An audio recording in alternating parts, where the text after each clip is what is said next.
D'ailleurs, nous avons joint pour parler de la situation Monsieur Birahim Soumaré, c'est l'ancien ambassadeur du Mali en Turquie. Il est par ailleurs président du mouvement panafricain pour l'unité et le changement au Mali, qui partage avec nous son appréciation de la situation.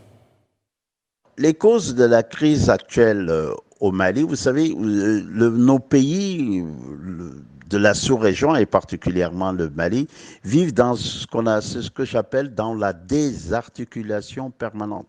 Désarticulation au niveau des institutions, désarticulation avec le corps social au niveau politique, désarticulation même dans les choix d'orientation économique et sociale.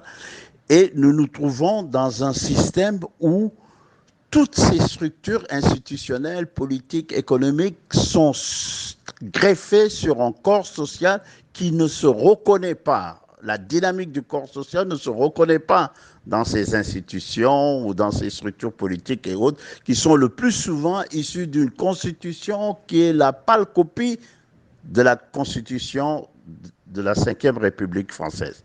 Alors, une des choses que nous avons vécues ici au Mali, c'est la démonstration que lorsqu'un corps social, lorsque les forces vives, la jeunesse, les entrepreneurs, lorsque toutes ces personnes-là, la société civile, ne se reconnaît pas dans quelque chose, elle le dit et il est temps.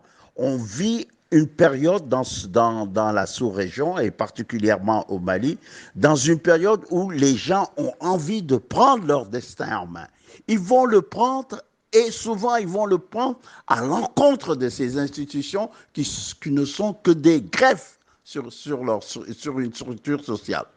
Alors, au Mali, ce n'est pas une crise électorale que nous avons vécue.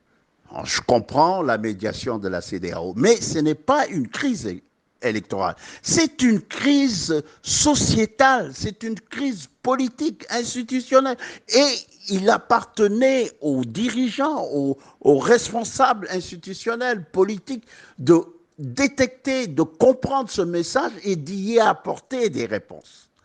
Alors, ces réponses, si la classe politique est censée véritablement traduire les aspirations des populations et en carence vis-à-vis de cette mission historique, ce sont des forces non conventionnelles qui prennent le relais. Et ça a été le cas avec les forces religieuses qui font partie de l'imaginaire populaire malienne ou de la sous-région. Et ce sont aussi les forces militaires, les forces organisées, la force la plus structurée, la plus organisée.